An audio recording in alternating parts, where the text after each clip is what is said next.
تمام قسم کی تعریف، توصیف، کبریائی، بڑائی اور بزرگی اللہ وحدہ لا شریک کے لیے لائق اور زیبا ہے، اور بے انتہا درود و سلام اللہ کے آخری نبی جناب محمد الرسول اللہ صلی اللہ علیہ وسلم پر، جنہیں رب العالمین نے رحمت للعالمین بنا کر اس روئے زمین پر مبعوث فرمایا۔ اللہم صلی وسلم وبارک علیہ۔ حضرات، ہم سب مسلمان اس بات سے بخوبی واقف ہیں کہ یہ دنیا جس میں ہم جی رہے ہیں، رہ رہے ہیں، بس رہے ہیں، یہ ہمارا عارضی ٹھکانہ ہے، چند روزہ زندگی ہے، اور پھر اس کے بعد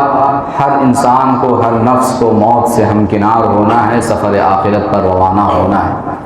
اسی لیے ہم دیکھتے ہیں کہ ہمارے سماج اور معاشرے میں کچھ لوگ بچپن میں، کچھ لڑکپن میں، کچھ جوانی میں، کچھ ادھیڑ عمر میں، اور جو بچ جاتے ہیں وہ بڑھاپے میں بالآخر موت سے ضرور ہمکنار ہوتے ہیں۔ اور اللہ رب العالمین نے انسان کو جو حیات دی ہے، اس حیات مستعار کے مقرر ایام گزار کر ہر انسان ایک نہ ایک دن سفر آخرت پر ضرور روانہ ہوتا ہے۔ تو انسان کی جو زندگی ہے یہ عارضی زندگی ہے، دنیا عارضی ٹھکانہ ہے، پھر اس کے بعد انسان کو آخرت کی مرحلے کی طرف گامزن ہونا ہے۔ انسان جب اس دنیا سے گزرتا ہے، اس کی آنکھیں بند ہوتی ہے، تو آنکھ بند ہونے کے بعد سب سے پہلا مرحلہ جو اس کی زندگی میں، اخروی زندگی میں آتا ہے، وہ مرحلہ ہے قبر کا مرحلہ۔ قبر کا مرحلہ، قبر کا مرحلہ حدیثوں کی روشنی میں اگر ہم دیکھیں تو آخرت کی منزلوں میں سب سے کٹھن منزل، سب سے خطرناک اور سب سے جان لیوا مرحلہ ہے۔ پیارے نبی صلی اللہ علیہ وسلم فرماتے ہیں ان القبر اول منازل الاخرہ فان نجا منه احد فما بعده ایسر منه وان لم ينج منه فما بعده اشد منه۔ پیارے نبی صلی اللہ علیہ وسلم فرماتے ہیں کہ یقیناً قبر کی منزل آخرت کی منزلوں میں سب سے پہلی منزل ہے۔ جو یہاں کامیاب ہو جائے، جو یہاں بامراد ہو جائے، بعد کی ساری منزلیں اس کے لیے اور آسان ہو جائیں گی، اور بھی سہل ہو جائیں گی، لیکن جو انسان یہاں ناکام ہو جائے، جو یہاں نامراد ہو جائے، جو یہاں پچھڑ جائے، بعد کی ساری منزلیں اس کے لیے اور بھی دشوار گزار ہو جائیں گی، اور بھی مشکل ترین ہو جائیں گی۔ تو قبر کا مرحلہ آخرت کے مراحل میں، آخرت کی منزلوں میں سب سے پہلا مرحلہ ہے، جو انتہائی خطرناک مرحلہ۔ پھر اس کے بعد انسان کی اخروی زندگی میں جو مرحلہ آنے والا ہے وہ ہے میدان محشر کا مرحلہ۔ میدان محشر جہاں حضرت آدم سے لے کر اس دنیا کے اندر صبح قیامت تک آنے والا ہر انسان وہاں اللہ کی عدالت میں حاضر ہوگا، میدان محشر میں حاضر ہوگا، اور میدان محشر کی ہولناکی، اس کی شدت، اس کی تپش، اس کی حرارت کا کیا عالم ہوگا، میں اور آپ سنتے رہتے ہیں، پڑھتے رہتے ہیں، علماء کی زبانی سنتے ہیں کہ سورج انسانی سروں پہ منڈلا رہا ہوگا، لوگ اس کی شدت و حدت اور تپش سے بچنے کے لیے ادھر ادھر بھاگ رہے ہوں گے، کوئی ادھر بھاگ رہا ہے، کوئی ادھر بھاگ رہا ہے، ایک عجیب خوف کا عالم، ایک عجیب اضطراب کا عالم، اور ایک عجیب سراسیمگی اور پریشانی کا عالم ہے۔ اور پھر پیارے نبی صلی اللہ علیہ وسلم کی حدیث بتاتی ہے کہ انسان دنیا کے اندر عملی میدان میں جس معیار پہ ہوگا، جس مقام پہ ہوگا، اس اعتبار سے انسان پسینے میں شرابور ہوگا اپنے گناہوں کے مطابق۔ کسی کا پسینہ اس کے ٹخنے تک، کسی کا پسینہ اس کے گھٹنے تک، کسی کا پسینہ اس کی کمر تک، کسی کا پسینہ اس کے سینے تک، اور کسی کو تو اس کا پسینہ اس کے منہ میں لگام لگائے رکھا ہوگا، یعنی اس کے منہ تک اس کا پسینہ آیا ہوگا۔ انسان دنیا کے اندر اپنے جس انداز میں اس نے گناہ کیا ہوگا، جس مقدار میں اس نے گناہ کیا ہوگا، اس کے مطابق وہاں وہ پسینے میں شرابور ہوگا، ڈوبا ہوا ہوگا۔ میدان محشر کا یہ جو مرحلہ ہوگا انتہائی سخت مرحلہ، کٹھن مرحلہ ہوگا، جس کا سامنا ہر انسان کو اخروی زندگی میں کرنی ہے۔ اور حضرات، اخروی عدالت، میدان محشر کا ایک مرحلہ جو ہوگا، یہ جو میدان محشر کا مرحلہ ہوگا ایک طویل مرحلہ ہوگا، ایک لمبا مرحلہ ہوگا، اور قرآن کہتا ہے 50,000 سنہ، 50,000 سال کے برابر ایک دن ہوگا۔ وہ میدان محشر کا ایک دن 50,000 سال کے برابر ہوگا، ایک لمبا پیریڈ، ایک لمبی مدت ہوگی۔ لوگ میدان محشر میں جب دیکھیں گے تکلیف بڑھتی جا رہی ہے، مصائب بڑھتے جا رہے ہیں، پریشانیاں بڑھتی جا رہی ہیں، آرام کی کوئی جگہ نہیں ہے، سکون کا سانس نہیں لے پا رہے ہیں، لوگ حیران ہو جائیں گے، پریشان ہو جائیں گے، اور یہ چاہیں گے کہ جلد از جلد اللہ رب العالمین اپنی عدالت کو قائم کرے، سوال جواب کا سلسلہ شروع ہو، حساب کتاب کا سلسلہ شروع ہو، اور پھر اس کے بعد ہم ہمارے حق میں جنت ہے یا جہنم میں جو بھی ہو، فیصلہ کر کے یہ اس معاملے کو، اس میدان محشر کے مرحلے کو ختم کر دے۔ اس کے لیے لوگ پریشان ہوں گے، اور سب سے پہلے اللہ کی عدالت کے قائم ہونے کے لیے حضرت آدم کے پاس لوگ جائیں گے۔ حضرت آدم جو انسان اول ہیں، ابو البشر ہیں، اللہ تعالیٰ نے سب سے پہلے انہیں وجود بخشا ہے اور ان سے اس کائنات کی نسلوں کو آگے بڑھایا ہے۔ لوگ سارے مل کر کے حضرت آدم علیہ السلام کے پاس جائیں گے، ان کے فضائل اور مناقب بیان کریں گے، ان کی جو فضیلتیں قرآن و سنت میں آئی ہے وہ ان کے سامنے بیان کریں گے، اور بیان کر کے ان سے درخواست کریں گے کہ آپ اللہ کے سامنے یہ سفارش کریں ہمارے لیے کہ اللہ رب العالمین جلد از جلد حساب و کتاب کا سلسلہ شروع کرے، جلد از جلد اپنی عدالت قائم کرے اور سوال جواب کا سلسلہ جلد از جلد شروع کرے۔ آپ سفارش کر دیجئے۔ حضرت آدم علیہ السلام کا جواب آئے گا، نفسی نفسی، آج مجھے خود اپنے نفس کی فکر دامنگیر ہے، آج مجھے خود اپنے نفس کی فکر لاحق ہے، میں تمہارے کچھ کام نہیں آ سکتا، مجھے خود یہ نہیں پتا کہ میں آج کامیاب ہو پاؤں گا کہ نہیں۔ لوگ حضرت آدم علیہ السلام کا یہ جواب سن کر اس کے بعد والے نبی حضرت نوح علیہ السلام کے پاس پہنچیں گے، ان کے فضائل و مناقب بیان کریں گے، اسی طرح کی گفتگو ہوگی۔ حضرت نوح علیہ السلام بھی سفارش کرنے سے انکار کر دیں گے، منع کر دیں گے، اس طرح سے لوگ ان کے بعد والے نبی کے پاس پہنچیں گے۔ یہ سلسلہ چلتا رہے گا، چلتا رہے گا، یہاں تک کہ سارے لوگ پیارے نبی صلی اللہ علیہ وسلم کی خدمت میں حاضر ہوں گے، آپ کے پاس آئیں گے، آپ کے فضائل بیان کریں گے، آپ کے مناقب بیان کریں گے، آپ کے مقام و مرتبے کو اجاگر کریں گے، اور پھر آپ کے سامنے یہ درخواست کریں گے کہ اللہ رب العالمین کے سامنے سفارش کیجئے کہ اللہ حساب و کتاب کا سلسلہ جلد از جلد شروع کرے۔ پیارے نبی صلی اللہ علیہ وسلم لوگوں کے اس درخواست کو قبول کریں گے، اور آپ فوراً اللہ رب العالمین کے سامنے سجدہ ریز ہو جائیں گے۔ طویل سجدہ ہوگا آپ کا، لمبا سجدہ ہوگا آپ کا، اور پھر اس طویل سجدے کے بعد اللہ رب العالمین پیارے نبی صلی اللہ علیہ وسلم سے خطاب کرتے ہوئے کہے گا، یا محمد ارفع رأسک وقل یسمع لک وسل تعطا واشفع تشفع، کہ اے پیغمبر صلی اللہ علیہ وسلم آپ اپنے سر کو اٹھائیے، آپ اپنے سر کو اٹھائیے، ارفع راسک، آپ کو جو کہنا ہے کہیے، آپ کی بات سنی جائے گی، آپ کو جو مانگنا ہے مانگیے، آپ کی مانگ پوری کی جائے گی، آپ کو جو سفارش کرنی ہے سفارش کیجئے، آپ کی سفارش قبول کی جائے گی۔ یہ سن کر کے پیارے نبی صلی اللہ علیہ وسلم اپنا سر سجدے سے اٹھائیں گے اور اللہ رب العالمین کے سامنے سفارش کریں گے حساب و کتاب کے سلسلے کے آغاز کے سلسلے میں۔ حضرات، پھر اللہ کے نبی صلی اللہ علیہ وسلم کی سفارش کے بعد اللہ رب العالمین کی عدالت قائم ہوگی۔ اللہ رب العالمین فرشتوں کی معیت میں میدان محشر کے اندر نزول اجلال فرمائے گا اور اعلان کرے گا، این الجبارون این المتکبرون لمن الملک اليوم للہ الواحد القہار۔ اللہ کا یہ اعلان میدان محشر میں گونجے گا۔ اللہ کہے گا، کہاں ہیں دنیا کے ظالم جابر لوگ، کہاں ہیں دنیا کے متکبر اور سرکش لوگ، وہ لوگ جنہیں دنیا کے اندر چھوٹا سا اقتدار دیا گیا تھا، چھوٹی سی جگہ کا مالک بنایا گیا تھا، معمولی سی ملکیت دی گئی تھی، اور چھوٹی سی چیز کو پا کر کے، چھوٹے سے اقتدار کو حاصل کر کے جنہوں نے اپنے آپ کو رب بنا لیا تھا، معبود سمجھ رکھا تھا، لوگوں پر ظلم کیا کرتا تھا۔ این الجبارون این المتکبرون، کہاں ہیں یہ ظالم اور جابر لوگ، یہ سرکش لوگ؟ اللہ کا یہ اعلان میدان محشر میں گونجے گا، کہیں سے کوئی آواز نہ آئے گی، ہر طرف سناٹا، ہر طرف خاموشی کا عالم۔ تھوڑی دیر کے بعد اللہ رب العالمین خود جواب دیتے ہوئے کہے گا، للہ الواحد القہار، آج کی بادشاہت کس کی ہے، آج کی حکومت کس کی ہے، آج کا غلبہ کس کا ہے، آج کا اقتدار کس کا ہے؟ کہیں سے کوئی جواب نہیں آئے گا، اللہ خود کہے گا کہ آج کی بادشاہت، آج کا اقتدار، آج کی حکومت، آج کا غلبہ، آج کی سلطنت اس اللہ کے لیے ہے، اس اللہ رب العالمین کا ہے، جس کا جو اکیلا اور تنہا ہے، اور جو سب پر قدرت رکھنے والا ہے، جو سب پر غلبے اور طاقت رکھنے والا ہے۔ اللہ کا یہ اعلان میدان محشر میں گونجے گا۔ پھر دوسرا اعلان اللہ کا ہوگا، وَامْتَازُوا الْيَوْمَ أَيُّهَا الْمُجْرِمُونَ وَامْتَازُوا الْيَوْمَ أَيُّهَا الْمُجْرِمُونَ، اللہ اعلان کرے گا، مجرموں آج نیک لوگوں سے الگ ہو جاؤ،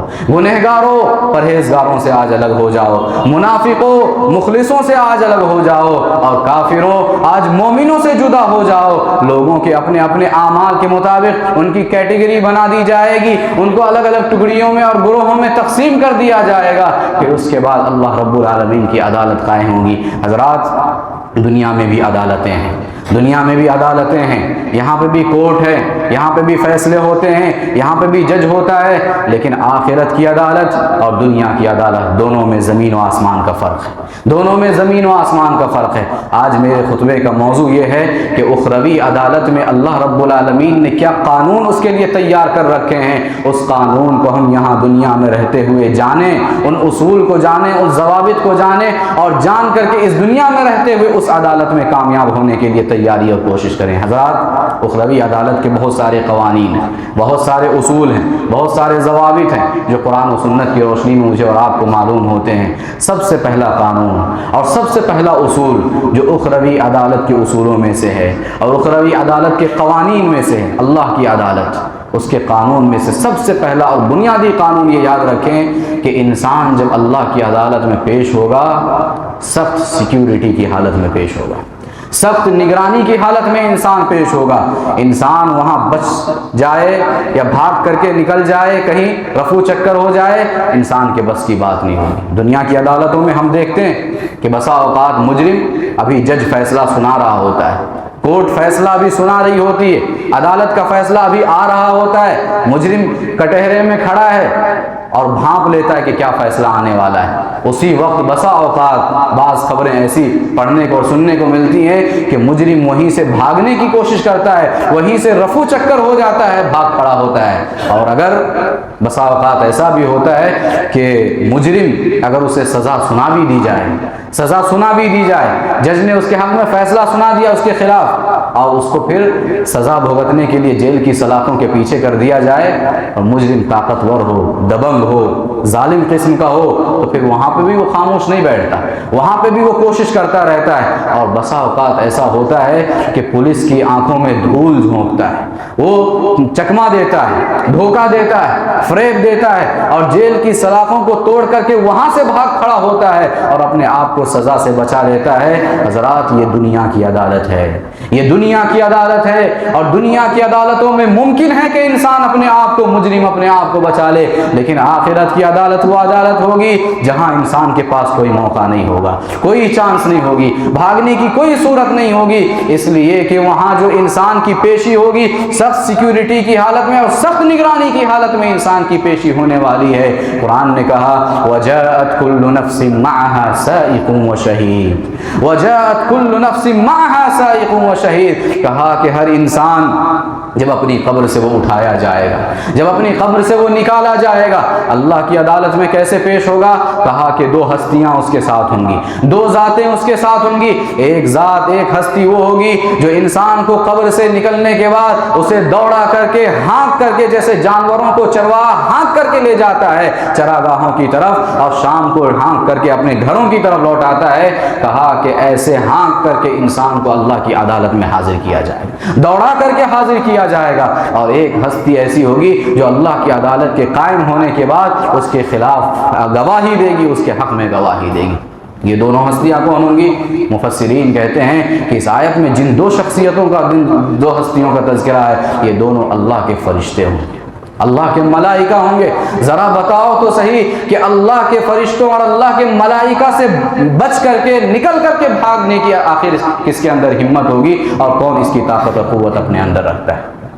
تو اللہ کی عدالت کے قوانین میں سے ایک بڑا قانون اور بنیادی قانون یہ یاد رکھیں کہ دنیا کی عدالتوں سے تو ہم بھاگ کھڑے ہو سکتے ہیں، یہاں پہ ہم بچ سکتے ہیں سزا سے، لیکن وہاں کی عدالت میں ہم اپنے آپ کو نہیں بچا سکتے، کیونکہ وہاں انتہائی سخت سیکیورٹی اور سخت نگرانی کی حالت میں ہماری پیشی ہونے والی ہے۔ حضرات، اخروی عدالت کے قوانین میں سے ایک بڑا قانون اور ایک عظیم قانون یہ ہے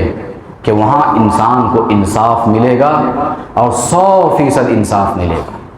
انصاف ملے گا اور 100% انصاف ملے گا، کسی پر ذرا برابر ظلم نہیں ہوگا۔ کیوں؟ اس لیے کہ وہ اللہ کی عدالت ہوگی، وہ اللہ کی عدالت ہوگی۔ وہاں اگر انسان کو انصاف نہیں ملے گا تو اور کہاں انصاف ملے گا؟ اللہ کی عدالت، وہ دنیا کی عدالتوں کی طرح نہیں جہاں انصاف کے لیے انسان کو بھاگنا پڑتا ہے، دوڑنا پڑتا ہے، تڑپنا پڑتا ہے، مچلنا پڑتا ہے، انسان کو یہاں وہاں کی خاک چھاننی پڑتی ہے، در در کی ٹھوکریں کھانی پڑتی ہے، روپیہ پیسہ لٹانا پڑتا ہے، خون پسینہ بہانا پڑتا ہے، تب جا کے کہیں انسان کو انصاف دیکھنے کو ملتا ہے۔ وہ عدالت ویسی نہیں ہوگی دنیا کی عدالتوں کی طرح، اور ایسی بھی نہیں ہوگی دنیا کی عدالتوں کی طرح جہاں پہ تاریخ پہ تاریخ، تاریخ پہ تاریخ، اتنی تاریخیں دی جاتی ہے کہ بسا اوقات انسان کی پوری زندگی یا زندگی کا اکثر حصہ کورٹ کچہری کے چکر کاٹنے اور لگانے میں گزر جاتے ہیں۔ سال ہا سال تک ایک ایک کیس چل رہا ہے، اور پھر اس میں بھی یہ منظر دیکھنے کو ملتا ہے کہ سالوں سال تک ایک کیس چلتا ہے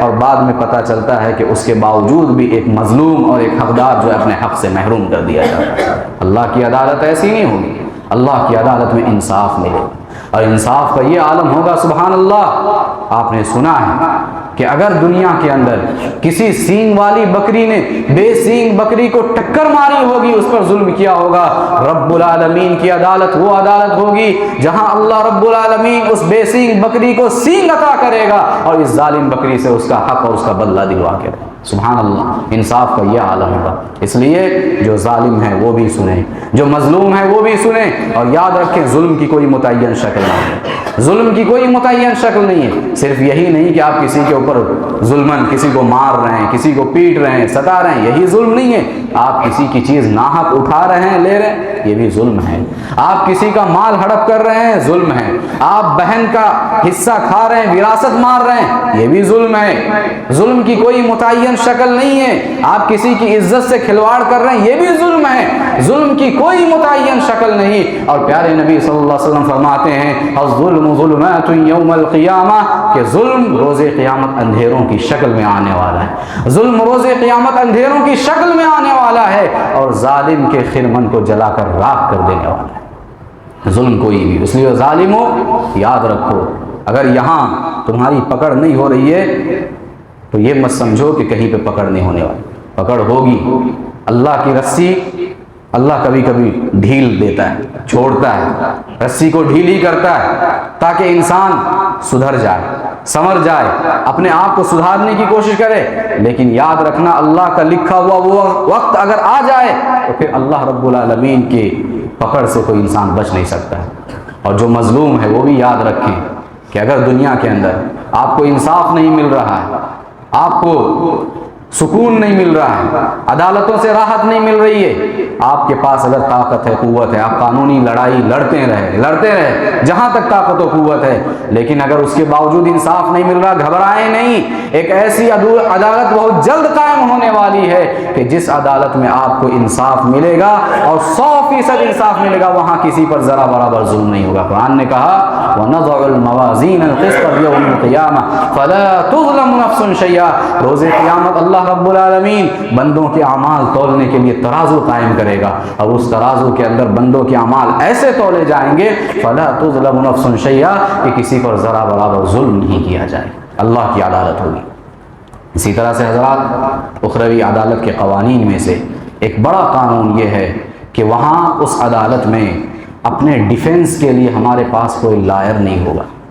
اپنے دفاع کے لیے کوئی وکیل نہیں ہوگا ہمارے پاس۔ دنیا کی عدالتوں میں ہم دیکھتے ہیں کہ انسان اپنا مقدمہ خود نہیں لڑتا ہے، اپنا مقدمہ دنیا کی عدالتوں میں انسان خود نہیں لڑتا ہے، بلکہ اپنے مقدمے کے لیے پہلے کسی وکیل کو منتخب کرتا ہے، کسی لائر کو ہائر کرتا ہے، اپنے سارے ڈاکیومنٹس، سارے کاغذات، سارے دستاویزات اس کے حوالے کرتا ہے، اس کے سپرد کرتا ہے۔ وہ وکیل ہماری طرف سے ہماری وکالت کرتے ہوئے کورٹ میں اپنی بات رکھتا ہے، دلائل پیش کرتا ہے، شواہد دیتا ہے، ثبوت فراہم کرتا ہے، اور بسا اوقات یہ منظر بھی دیکھنے کو ملتا ہے کہ ظالم ظالم رہتے ہوئے، مجرم مجرم رہتے ہوئے بھی کیس جیت جاتا ہے اور اس کا وکیل اسے سزا سے بچا لیتا ہے۔ یہ دنیا کی عدالتیں، دنیا کی عدالتیں جو ظاہر کو دیکھ کر کے فیصلہ کرتی ہیں، انسان کی چرب زبانی یہاں پہ کام آ جاتی ہے، انسان کی زبان کی تیزی یہاں پہ کام آ جاتی ہے۔ یہ دنیا کی عدالتیں ظاہر کو دیکھ کر کے فیصلہ کرتی ہیں، مگر یاد رکھنا آخرت کی عدالت وہ عدالت ہوگی جہاں انسان کو اپنا مقدمہ خود لڑنا پڑے گا،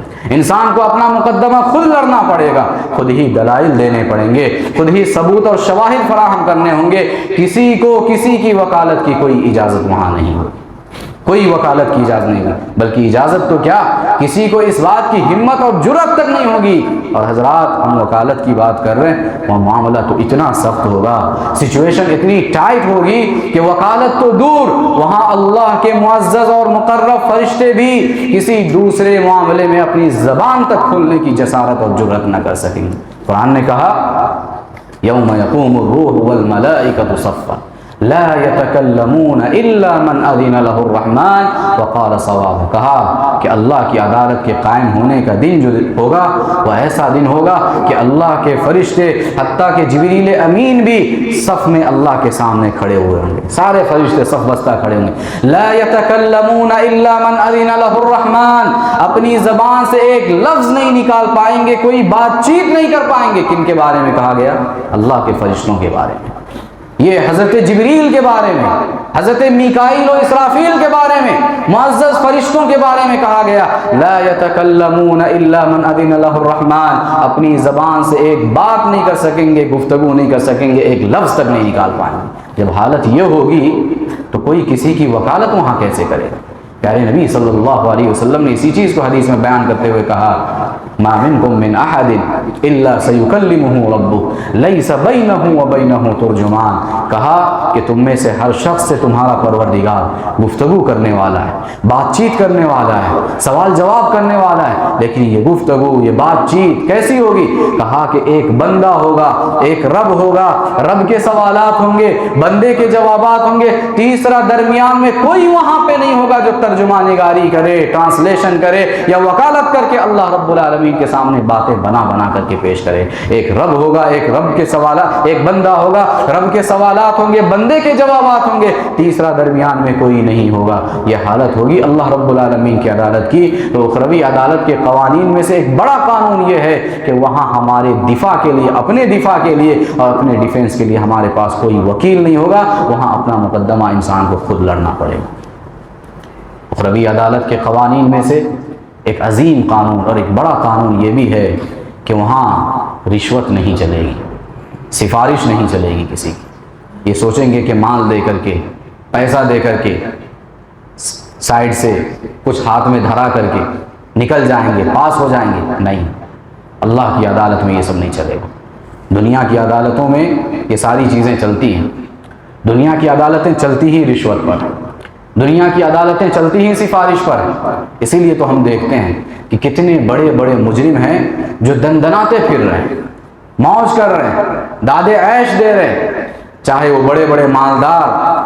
کیوں نہ ہو یا سرمایہ دار کیوں نہ ہو یا بڑے بڑے سیاستدان اور سیاسی لیڈران کیوں نہ ہو، اس دھرتی پر ان سے بڑے مجرم کوئی نہیں، اس دھرتی پر ان سے بڑے مجرم کوئی نہیں ہے۔ مگر دیکھو کہ کیسے کھلے عام دندناتے پھر رہے ہیں، کوئی روکنے والا نہیں، کوئی ٹوکنے والا نہیں، کوئی بولنے والا نہیں۔ وجہ کیا ہے؟ وجہ کیا ہے؟ وجہ ہے سفارش، وجہ ہے رشوت، وجہ ہے گھوس، پیسہ پھینکو اور تماشا دیکھو والا معاملہ۔ ایک معمولی سے حوالدار سے لے کر حکومت کی تخت و کرسی پہ بیٹھا ہوا انسان تک اس حمام میں اوپر سے نیچے تک سب کے سب ننگے نظر آتے۔ یہ دنیا کی عدالت ہے، یہاں یہ عدالتیں چلتی ہی رشوت پر ہے اور سفارش پر ہیں۔ مگر یاد رکھنا آخرت کی عدالت وہ عدالت ہوگی جہاں انسان کا نہ روپیہ کام آئے گا، نہ پیسہ کام آئے گا، نہ عزت کام آئے گی، نہ شہرت کام آئے گی، نہ عہدہ اور منصب کام آئیں گے، نہ کسی کو کسی کی چودراہٹ وہاں کام آنے والی ہے۔ کام آنے والی چیز اگر کوئی ہے انسان کے لیے تو بس انسان کی نیکیاں، اس کے اعمال صالحہ ہے۔ قرآن نے کہا یوم لا ينفع مال ولا بنون الا من اتى اللہ بقلب سلیم، کہا کہ قیامت کا دن وہ دن ہوگا، اللہ کی عدالت کے قائم ہونے کا دن وہ دن ہوگا کہ جس دن انسان کو نہ اس کا مال اسے کچھ فائدہ پہنچائے گا، نہ اس کی طاقتور اولاد اسے کچھ فائدہ پہنچائے گی۔ ہاں، فائدے میں وہ انسان ہوگا جو اللہ کے پاس قلب سلیم لے کر کے آئے، پاکیزہ دل لے کر کے آئے۔ ویسے انسان تو چاہے گا کہ اس دن کے گرفت سے بچنے کے لیے، اس دن کے عذاب سے بچنے کے لیے اپنا سب کچھ فدیے میں دے دے، سب کچھ رشوت کے طور پہ دے دے، حتیٰ کہ اپنے ماں باپ کو، بیوی بچوں کو، اعزا و اقارب کو، دوست و احباب کو، بھائی بہن کو، سب کو فدیے میں دے دے، سب کو رشوت کے طور پہ دے دے اور اس دن کے عذاب سے بچ جائے۔ مگر انسان کی یہ رشوت قبول نہ کی جائے گی، انسان کا یہ فدیہ قبول نہ کیا جائے گا اور انسان کو اٹھا کر کے جہنم کے حوالے کر دیا جائے گا۔ قرآن نے کہا کلا انہا لظا نزاعۃ للشوا تدعو من ادبر وتولى وجمع فاوعى، کہا کہ ہرگز نہیں، ہرگز نہیں انسان کا یہ خیال کہ میں اپنے مال کو دے کر کے فدیے میں اس دن کے عذاب سے بچ جاؤں گا، اپنے آل و اولاد کو فدیے میں دے کر اس دن کی گرفت سے بچ جاؤں گا، کلا، ہرگز نہیں، ہرگز نہیں، ایسا کبھی نہیں ہو سکتا ہے۔ انہا لظا، وہ تو شعلوں والی آگ ہے، جہنم کی آگ شعلوں والی آگ ہے، نزاعۃ للشوا، انسان کے سر کی کھال کو، اس کی چمڑی کو کھینچ لینے والی ہے، ادھیڑ دینے والی ہے، نزاعۃ للشوا تدعو من ادبر وتولى، ہر اس شخص کو پکارے گی جو بھی شریعت سے روگردانی کرتا ہے، پیٹھ پھیر کر کے، منہ پھیر کر کے بھاگتا ہے، وجمع فاوعى، اور اللہ کے دیے ہوئے مال کو اللہ کے راستے میں خرچ کرنے کے بجائے سینت سینت کر کے جمع کر کر کے رکھتا ہے۔ تو انسان تو چاہے گا کہ اس دن کے عذاب سے اپنے آپ کو بچا لے، فدیہ دے کر کے، مال دے کر کے، رشوت دے کر کے، مگر انسان کی یہ رشوت قابل قبول نہ ہوگی۔ یہ اخروی عدالت کے قوانین میں سے ایک قانون یہ یاد رکھیں کہ وہاں رشوت نہیں چلے گی اور کسی کی سفارش کام نہ آئے گی۔ اسی طرح سے حضرات، اخروی عدالت کے قوانین میں سے ایک قانون یہ بھی ہے کہ وہاں انسان کی ساری فائلیں اللہ کے سامنے کھلی ہوئی ہوں گی، اوپن ہوں گی پوری فائل، کوئی چیز اللہ کے پاس ڈھکی چھپی نہیں ہوگی۔ دنیا میں ہم دیکھتے ہیں جو مجرم ہوتا ہے، بسا اوقات عدالتوں میں یہ منظر دیکھنے کو ملتا ہے کہ بہت ساری باتوں کو وہ چھپا لیتا ہے، غائب کر دیتا ہے، زبان سے چھپاتا ہے، جھوٹ بولتا ہے، اور بہت ساری ایسی چیزیں جو اس کے جرم کو ثابت کرنے والی ہو سکتی ہیں، جرم کو ثابت کر سکتی ہیں، ڈاکیومنٹس، کاغذات، ایسی چیزوں کو وہ دریا برد کر دیتا ہے، یا جلا دیتا ہے، یا پھاڑ دیتا ہے، کسی بھی طرح اس کو ضائع کر دیتا ہے۔ کیوں؟ تاکہ اس کا جرم کہیں ثابت نہ ہو جائے۔ عدالت کیا ہے؟ دنیا کی عدالتوں میں یہ ممکن ہے، اور انسان یہ حرکتیں کر کے اپنے آپ کو بچا بھی لیتا ہے، سزا سے بچا لیتا ہے، کیونکہ ہم نے کہا کہ دنیا کی عدالتیں ظاہر کو دیکھ کر کے فیصلہ کرتی ہیں، جو بھی اس کے سامنے پروف ہے، شواہد ہے، ثبوت ہے، اس کے بیس پہ فیصلہ کرتی ہے۔ مگر آخرت کی عدالت کا جج کون ہے؟ رب العالمین۔ رب العالمین دلوں کے بھید کو جاننے والا ہے، وہاں کوئی چیز چھپائی نہیں جا سکتی ہے۔ انسان جیسے دنیا میں چھپاتا ہے، انسان کے پاس وہاں کوئی چیز انسان نہیں چھپا سکتا ہے رب العالمین کے پاس، بلکہ انسان کا پورا ریکارڈ، اس کا پورا صحیفہ، اس کا پورا نامہ اعمال ایک کھلی کتاب کی شکل میں اس کے سامنے موجود ہوگا۔ انسان کی گویا پوری زندگی کی پوری فائلیں رب العالمین کے پاس کھلی ہوئی ہوں گی، اوپن ہوں گی۔ قرآن نے کہا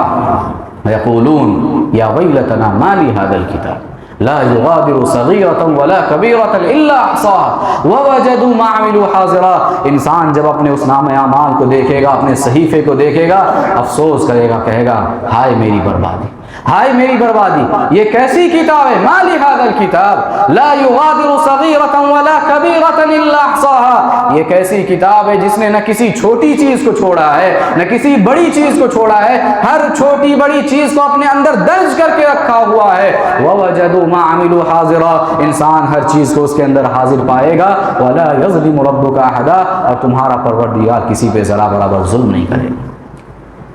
اور قرآن کہتا ہے وَنُخْرِجُ لَهُ يَوْمَ الْقِيَامَةِ كِتَابًا يَلْقَاهُ مَنْشُورًا، ہم روز قیامت، اللہ رب العالمین کا فرمان ہے، ہم روز قیامت انسان کے سامنے اس کے نامہ اعمال کو بکھیر دیں گے، کھول کر کے رکھ دیں گے، اور انسان سے کہیں گے اقرأ کتابک کفا بنفسک اليوم علیک حسیبا، بندے یہ لے اپنی کتاب خود آپ پڑھ لے، آج اپنے حساب کے لیے تو خود کافی ہے، کسی اور کو تیرے حساب لینے کی ضرورت نہیں۔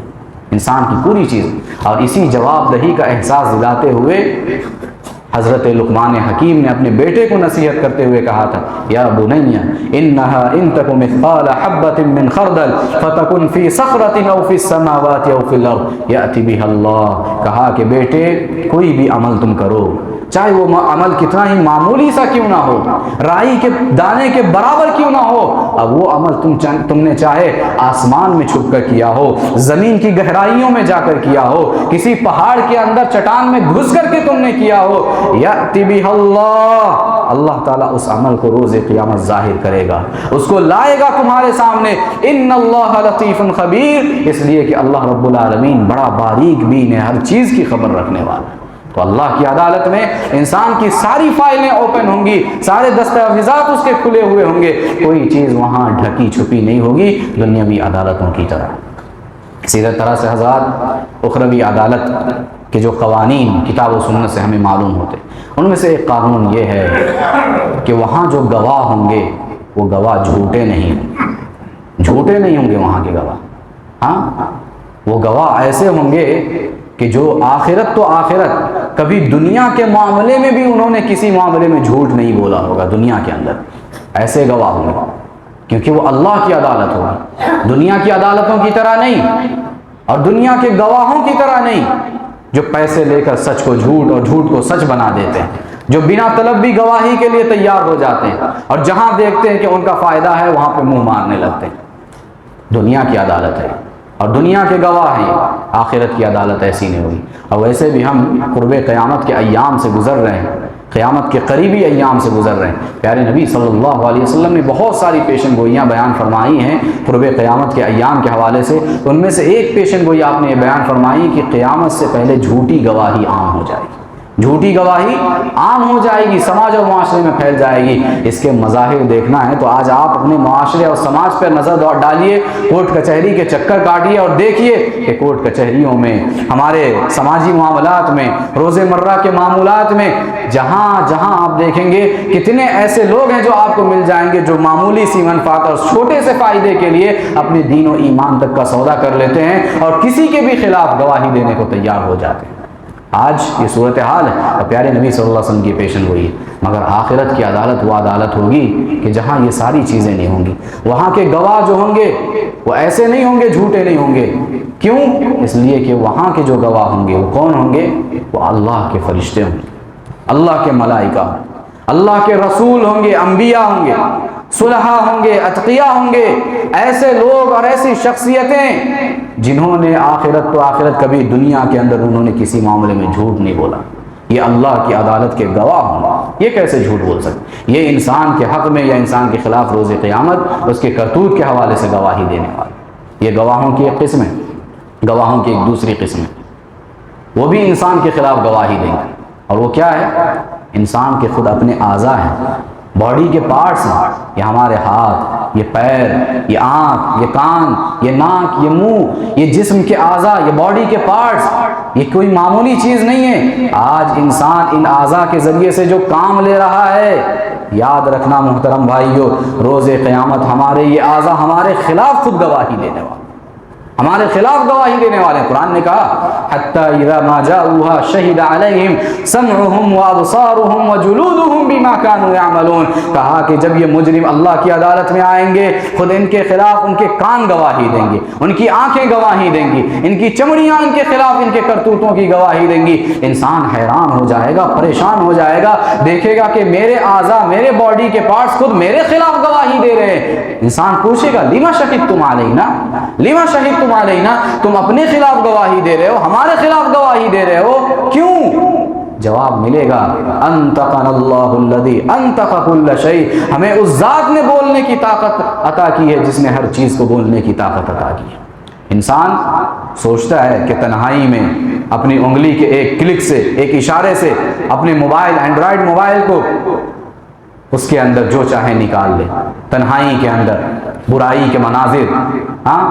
میوزک، گانے، فحش ویڈیوز انگلی کے ایک اشارے سے انسان لا لیتا ہے، دیکھتا ہے، انجوائے کرتا ہے، مزے لیتا ہے. یاد رکھنا اللہ رب العالمین کے جو قوانین ہیں آخری عدالت کے، اخروی عدالت کے، ان میں سے ایک قانون یہ ہے کہ ایک تو اللہ رب العالمین سے کوئی چیز ڈھکی چھپی نہیں ہوگی، اور دوسرا یہ کہ اگر ہم سمجھتے ہیں کہ کوئی نہیں دیکھ رہا ہے تو یہ ہماری انگلیاں، ہماری یہ ہاتھ، ہماری اعضاء کافی ہیں ہمارے خلاف گواہی دینے. انسان چاہے گا کہ جھوٹ بول کر کے وہاں پہ بچ جائیں، لیکن انسان کے اعضاء، باڈی کے پارٹس خود اس کے خلاف گواہی دے کر اس کو کہیں کا نہیں چھوڑیں گے، اس کا ستیہ ناش کر دیں گے. حضرات، یہ اخروی عدالت کے قوانین، اور بھی بہت سارے قوانین ہیں لیکن وقت اجازت نہیں دیتا. یہ قوانین مختصر طور پہ ایسے ہیں کہ اگر ان قوانین کو اگر یاد رکھیں تو ہم اس دنیا میں رہتے ہوئے اس عدالت میں کامیابی کے لیے تیاری کر سکتے ہیں. اور ایک بندے مومن کا شیوا یہی ہے کہ ان قوانین کو ہم یاد رکھیں، جانیں، اور دنیا میں رہتے ہوئے اس عدالت میں کامیاب ہونے کے لیے کوششیں کریں. رب العالمین مجھ کہنے والے کو اور آپ سننے والوں کو قابل عمل باتوں پر عمل کرنے کی توفیق نصیب فرمائیں.